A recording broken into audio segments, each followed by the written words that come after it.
Both Donald Trump and Hillary Clinton have suffered losses in recent primaries, knocking them down a few pegs in their frontrunner status. Joining us on the KOGO News Live line is Sarah Chamberlain, president of the nonprofit Main Street Partnership. And Sarah, if you're a frontrunner in this situation, what do you do to get your mojo and your momentum back? You turn out large crowds in New York and you win the New York primary, which is April 19th. And it appears as if both Trump and Clinton are doing just that.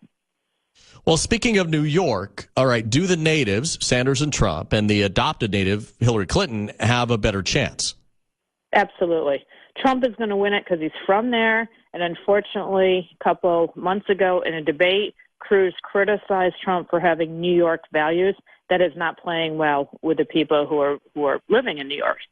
So he'll come in. It looks like he's going to come in third.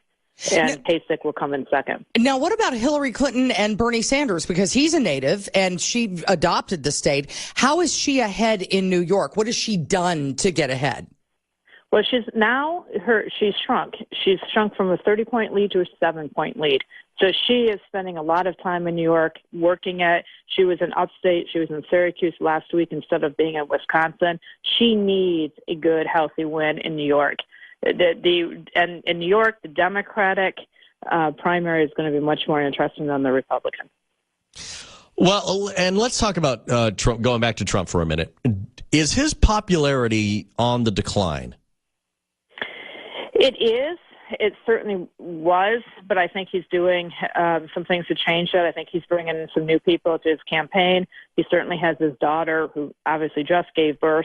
She's back out there talking about what a wonderful father he is. He's also having his wife do a lot more interviews than she's ever done in the past, and she is criticizing him. I mean, she's telling him that he needs to act more presidential. He needs to stop retreating, and I think he's doing that because he understands he had a disastrous 2 weeks, especially when it comes to suburban women, and he needs to start to go back to appeal to them again.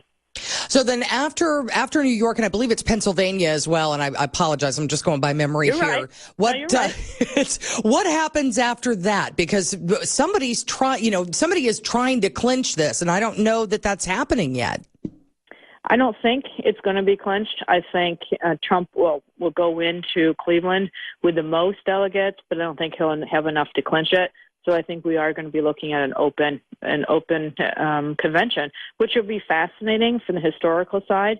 But as a Republican who runs a Republican organization, it's a little scary because we have to make sure whatever deal is cut, we can hopefully bring the party back together and be united as we go into the November election. But who's the candidate that can do that? That is going to be the key question. I think the three of them need to get in a room together alone and talk it out. And I think one of them will be the nominee. And I think, frankly, Kasich should be the vice presidential nominee. And then he hopefully can carry Florida and Ohio. But with an open convention, couldn't it be somebody from outside the three of them? It could be, but the thought is, do you parachute a whole new person into this dynamic, and then do you really blow up the Republican Party if you've got, three people who have been in this through the, since the beginning? They're close.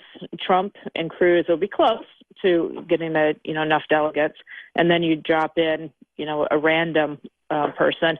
I think that would do a tremendous amount of damage to the Republican Party that I don't think the establishment is going to want to have happen. But going into that convention, I mean, Trump has not exactly been a GOP kind of guy. Do you imagine there's any situation in which he walks out with this nomination if he has not clinched it going into Cleveland?